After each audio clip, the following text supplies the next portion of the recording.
Hi, I'm Jess, welcome to my channel. So this edition is a Q&A. I put out a request a couple of weeks ago to see if anyone wanted to ask me any questions about my background, where I'm coming from, or how I started this channel. If I don't manage to squeeze your question in, apologies, but I will try and reply to everything on YouTube as well. Okay, so first up, Nora De La Garza, it's a pretty name. What's your body type? Do you have a problem area that you try to conceal and a favourite that you try to highlight?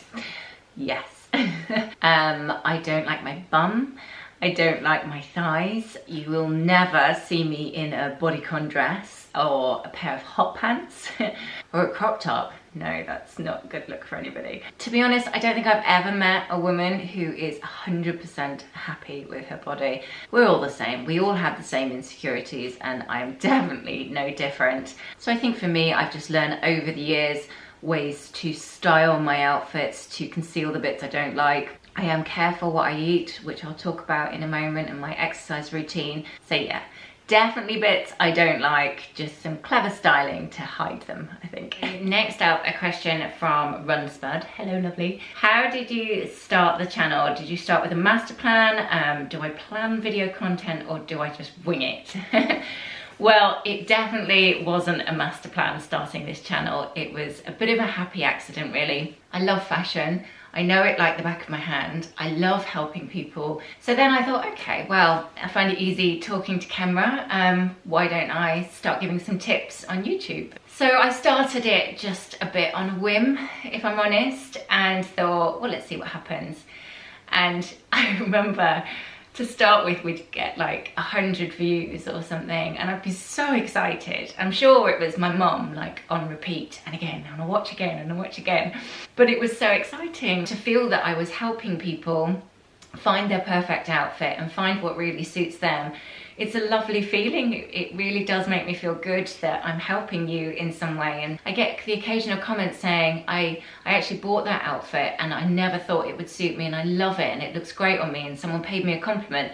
That honestly warms my heart so much, to know that something I've suggested that you might not have thought would really suit you has made a difference and made you feel good about yourself, and somebody complimented you, and there's nothing nicer than that. If an outfit can make you feel that good about yourself, then to me, that's just priceless. I love that feeling. A question from Jill Radcliffe, Claire Lim, and KKO. You will want to know about my diet and my exercise routine. Okay, so first of all, my diet. I try and stick to a fairly low carb diet. I think I found in my early 20s that it was the only diet that actually ever worked.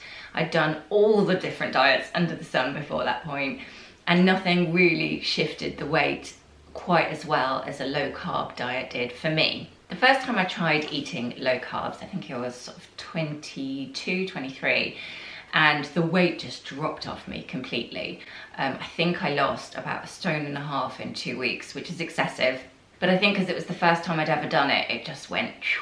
But I don't stick to the Atkins or traditional low carb diets. I kind of do my own version of it, I suppose. So the basis of it for me is I don't eat the really starchy, heavy carbs, because I really feel that on my tummy when I do eat them. So I won't eat potatoes or chips or that kind of thing. But I eat tons and tons and tons of vegetables. So a typical evening meal for me would be meat or fish with at least 4 or 5 different green vegetables.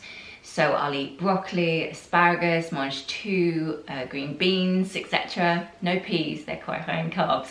I'm not saying you should do a low carb diet whatsoever. I'm just saying that's the diet that I've found really works for me, but a variation of it. So loads of green vegetables, loads of salads. So I eat lots of the healthy fats and just try and avoid the bad fats and those heavy carbohydrates that just sit on your tummy and make you feel a bit lethargic, really. For my exercise routine, I have just started getting into running. I'd often see people running on the streets, or catching up with friends and going for a run, or running on the beach when they're on holiday, and think, oh, it looks so nice, but I was useless at it, to be honest. Really, really useless. I didn't understand how people could chat and run at the same time, because I could barely breathe when I'm doing it. But I've just about started to get into it, and I think the trick is the first 3 weeks, 4 weeks are awful. and you hate it and you can't breathe and you can't run for longer than a minute. It's almost like an endurance test.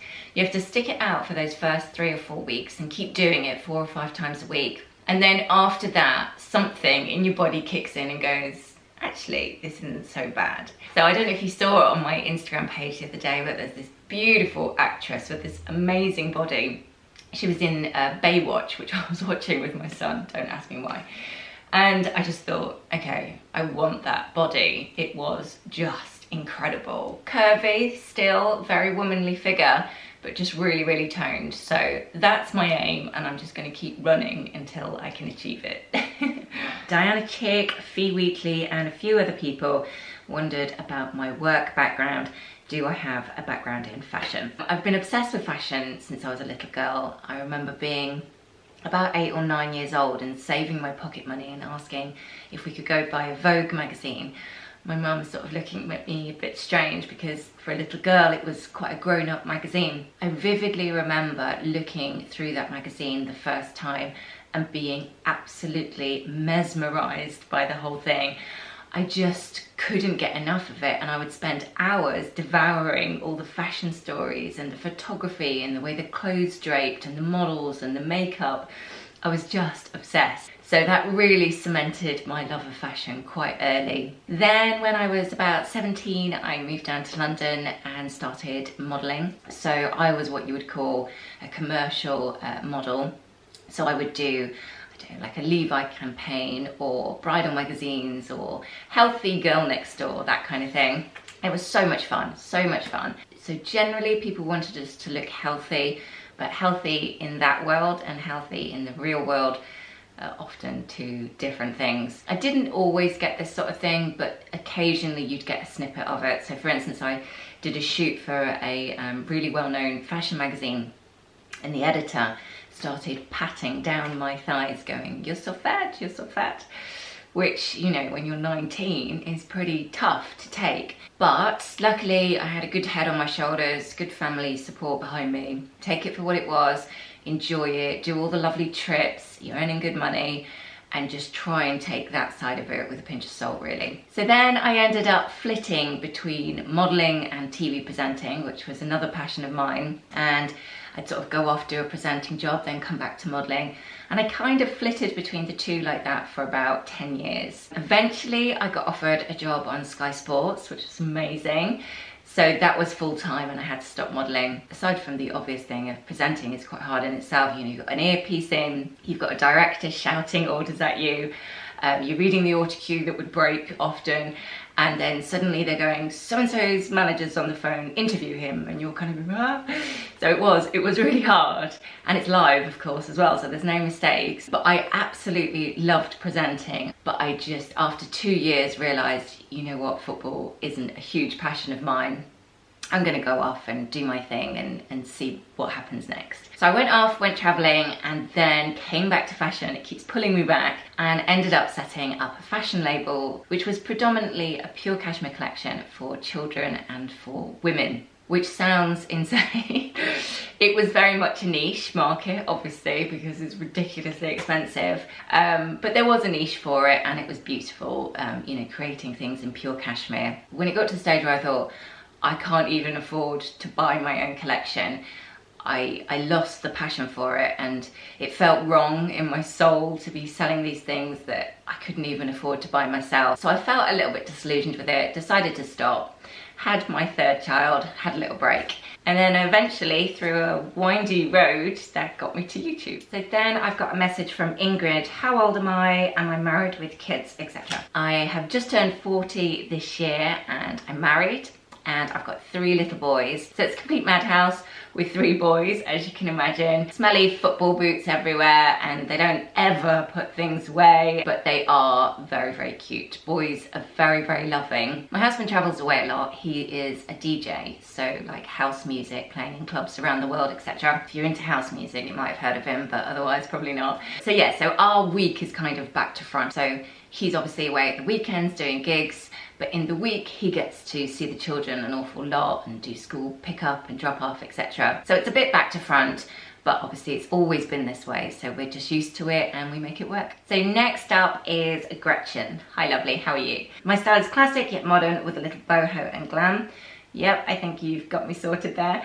Does that carry over to my home design? It's funny because when you wrote that in your comment, I then started looking around my house and thinking, does it? Have I sort of translated that style in my home? And yes, I have, but not intentionally. So yeah, it's an old farmhouse that we've renovated slowly but surely over the years. And you're right, it is a mixture of bohemian, classic, modern. I love vintage furniture, probably quite a lot of French vintage furniture. And then equally, I love super modern things. So like the lamp behind me is Philip Stark. Then the rail is, I don't know, £14 from Habitat, and then the paint on a lot of our walls is by a brand called Little Green Company, and they do like the most classic colours ever from, I think they're sort of stately home colours. So a complete mixture really of modern and old and a little bit of bohemian in there as well. So yes, well spotted Gretchen, I have inadvertently designed my home the same as I would style myself. So next, Pauline. Hi Pauline Ballum. How long to shoot a video? So it takes a few hours to film a video. Often you can have issues with the light or with the sound. Editing takes a bit longer. That does take me a while to do. I'm not a professional editor. So yeah, it's not a quick process, but I love every element of it. So I think my favourite bit, obviously, is chatting with you guys and talking about the fashion. But I do really enjoy the editing and being creative and sometimes trying to make a slightly different video to what I've normally done. I enjoy all of it, really. It's funny, since starting this YouTube channel, I kind of have this feeling of, I so wish I'd done this years ago. It feels really natural to me. I'm really enjoying chatting with all of you guys. And obviously I'm talking about my favourite subject matter, so it just feels right. It feels like this is what I was meant to be doing all this time. Sarah Loxley, you've asked what was the most I've ever spent on a single item. So I bought a dress in Selfridges that cost £1,000.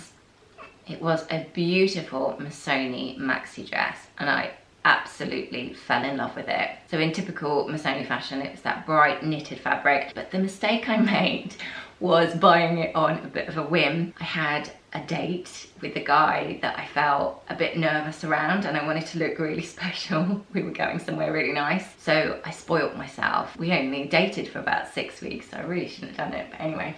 And not only that, I bought shoes to match from Gucci, which was so excessive. I kind of just thought, well, I've spent £1,000 on a dress, may as well get shoes to go with it. So yeah, £1,300 later for one date was slightly extreme, but I did feel nice in it. I since sold it actually on eBay, but kind of wish I'd kept it really. It was a beautiful dress. So I am actually going to stop talking now. I think I've talked for England. Hopefully you feel like you've got to know me a little bit better and understand where I'm coming from with my total love of fashion, which was sort of cemented really early on. I'd love to know more about you guys. It feels really one-sided this, that I'm telling you about me and I don't know very much about you guys. It'd be lovely to hear from you in the comments section. Maybe just let me know a couple of things about you. Where did your love of fashion stem from? Or is it something that you've got into later in life, or were you obsessed like I was at 5 years old? Love to hear from you as always in the comments section. And if you want to find me over on Instagram at Fashion and Style Edit, that would be lovely. And I shall see you next time. Take care.